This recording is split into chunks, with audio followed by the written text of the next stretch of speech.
Welcome back. I'm Alex. I'm Shelby. And this is Before It's Gone.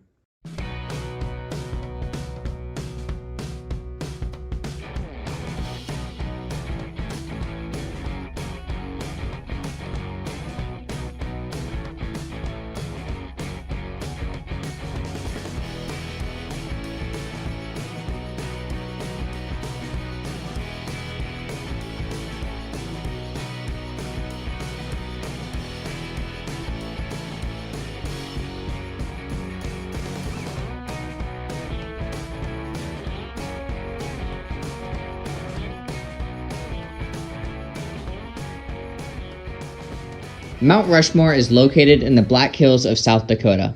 The Lakota Sioux tribe had control of the Black Hills before South Dakota joined the U.S. Although they did not live there, they treated it as a sacred land because they believed that was where their dead leaders lived. The Indians believed that the land could not be owned. U.S. soldiers attacked the Sioux because they thought the tribe was a threat. The U.S. kept attacking until 1868 when a quote-unquote forever treaty was signed. Forever meaning 8 years. The U.S. broke the treaty for greed of gold. The Sioux didn't go without a fight. Chief Crazy Horse died in the fight, and Sitting Bull fled to Canada. When the Indians surrendered, the U.S. started gold digging. 3 weeks had gone by, and all they found was gold equal to 3 cents. Gutzon Borglum was the original sculptor for Mount Rushmore. Don Robinson had heard of Gutzon and asked him to construct a monument of the Wild West, but Gutzon wanted more. He wanted it to be for the whole country. If I got to choose what would be on Mount Rushmore, I choose Mario, Barbie, Santa, And me. No, and my teddy bear. Throughout the years, people have had a few ideas of whose faces should be added to Mount Rushmore. Elvis Presley, John Wayne, Crazy Horse, and John F. Kennedy are just a few. Mount Rushmore was not supposed to be just faces. It was originally supposed to be head to waist, but due to funding, they had to stop and only have the 60 feet heads. And Lincoln's ear was missing.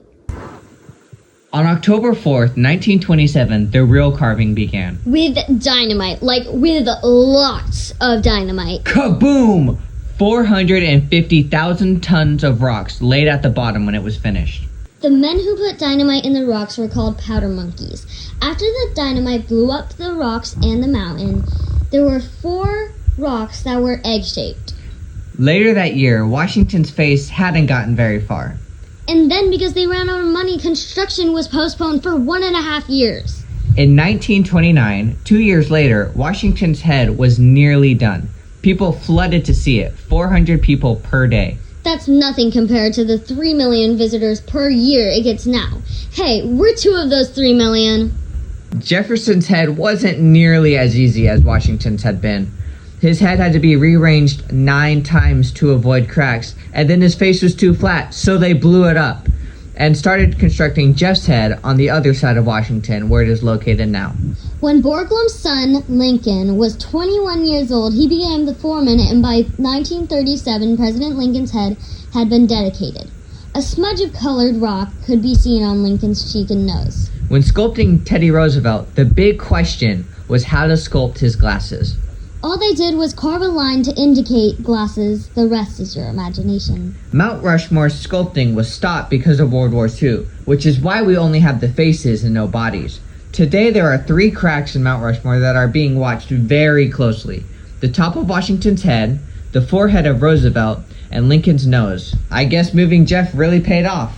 Mount Rushmore got its name because Charles E. Rushmore kept joking that the mountain didn't have a name. He said it should be named Mount Rushmore, and it just stuck. If you ever visit Mount Rushmore, make sure you check out Thomas Jefferson's ice cream shop. They even sell Thomas Jefferson's own recipe of vanilla.